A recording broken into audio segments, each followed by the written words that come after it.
ये तस्वीरें देखिए, ये हैं अमेरिका के ओहायो शहर की। ड्रग्स के ओवरडोज की वजह से इनकी ऐसी हालत हुई है। एक बार जब आप हीरोइन लेना शुरू कर देते हैं तो इससे किसी इंसान की तरह रिश्ता बनने लगता है। आप इसे छोड़ने के बारे में सोच भी नहीं पाते। ये अमेरिका की एक बेघर और नशे से पीड़ित शख्स डैन का कहना है।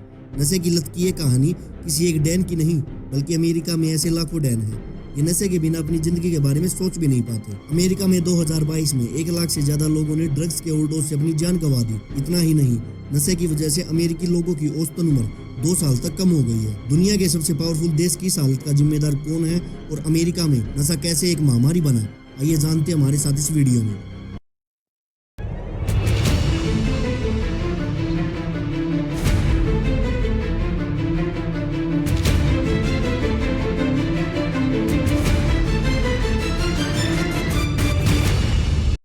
बात है 1990 के दशक की। अमेरिका के डॉक्टरों ने माना कि वहां के लोगों को शरीर में दर्द की गंभीर समस्या है। इससे आराम पाने के लिए कोई उपाय निकालना चाहिए। इसके बाद अमेरिका में फार्मा कंपनियों के बीच दर्द की दवा बनाने की होड़ मच गई। इसमें पर्ड्यू नाम की कंपनी सबसे आगे निकली।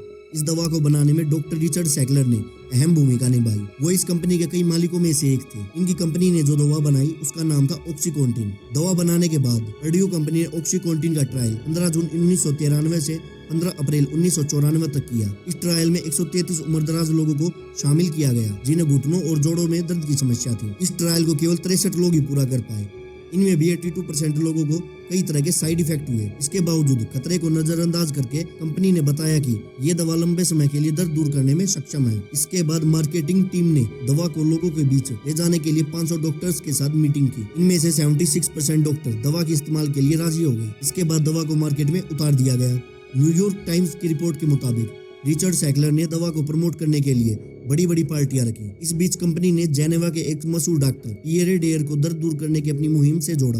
पियरे डेयर ने कंपनी की इस मुहिम की तारीफ तो की, लेकिन साथ ही उन्होंने इस दवा को खाने की आदत लगने की आशंका भी जाहिर की। हालांकि कंपनी ने इस बात को नजरअंदाज कर दिया। नतीजा ये रहा कि बाजार में आती ही ऑक्सीकॉन्टिन की खूब बिक्री हुई। कंपनी ने 1 साल की सेल के टारगेट को 8 महीने में ही पूरा कर लिया। अमेरिकी न्यूज वेबसाइट वोक्स के मुताबिक ऑक्सीकॉन्टिन दवा जैसे ही मार्केट में आई तो दर्द से परेशान लोगों ने तेजी से इसका इस्तेमाल शुरू कर दिया। धीरे धीरे दूसरी फार्मा कंपनियां भी दर्द की दवा बनाने के बिजनेस में कूदने लगी। इसका अंदाजा इस बात से लगाया जा सकता है कि केवल 2012 में अमेरिका के डॉक्टरों ने 25 करोड़ से ज्यादा दर्द के मरीजों को ऑक्सीकॉन्टिन दवा लिख डाली। स्टैनफोर्ड यूनिवर्सिटी के प्रोफेसर कीथ हम्फ्रीज ने तब कहा था कि इस दवा से दर्द खत्म हो जाए इसकी कोई गारंटी नहीं है, लेकिन इंसानों को इसकी आदत जरूर लग सकती है। इसके कुछ समय बाद ये देखा गया कि अमेरिका में काफी सारे लोगों को ये दवा खाने की आदत लग चुकी थी। जब इस दवा के ओवरडोज की वजह से काफी सारे लोग मरने लगे, तब सरकार ने 2013 में इस पर रोक लगाने का फैसला किया। 2015 में अमेरिका में ड्रग्स के ओवरडोज से 52,000 लोगों की मौत हुई।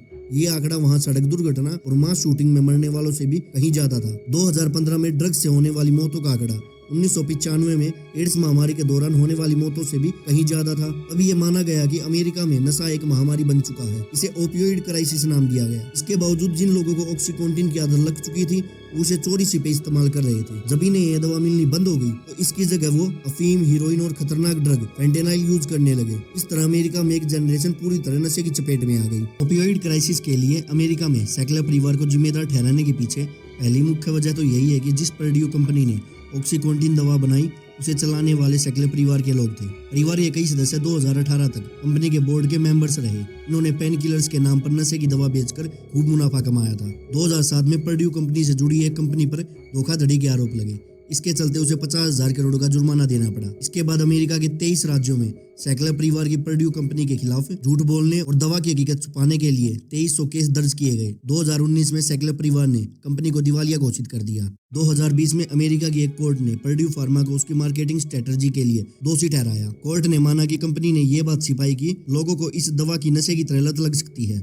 इससे लोगों ने अनजाने में दवा को खूब इस्तेमाल किया, जिसकी कीमत उन्हें अपनी जान देकर चुकानी पड़ी। अमेरिका के अलग अलग राज्यों की कोर्ट ने कंपनी को आदेश दिया कि वो पीड़ितों को हर्जाना दे, और कंपनी ने कई बार हर्जाना दिया भी। वहीं अमेरिकी न्यूज वेबसाइट क्वार्टर्स के मुताबिक ओपियोइड महामारी के लिए दोषी ठहराए जाने के बाद सैकलर परिवार ने पर्ड्यू फार्मा का मालिकाना हक छोड़ दिया। सैकलर परिवार ने हजारों मुकदमों के निपटारे के लिए कुछ शर्तों के तहत $6 बिलियन का भुगतान करने का फैसला किया। इसके बदले में पर्ड्यू और सैकलर परिवार ने उनके और कंपनी के खिलाफ किसी भी नए मुकदमे को रोकने की मांग की। अंत तक सैकलर परिवार ने अपने पर लगे आरोपों को गलत बताया।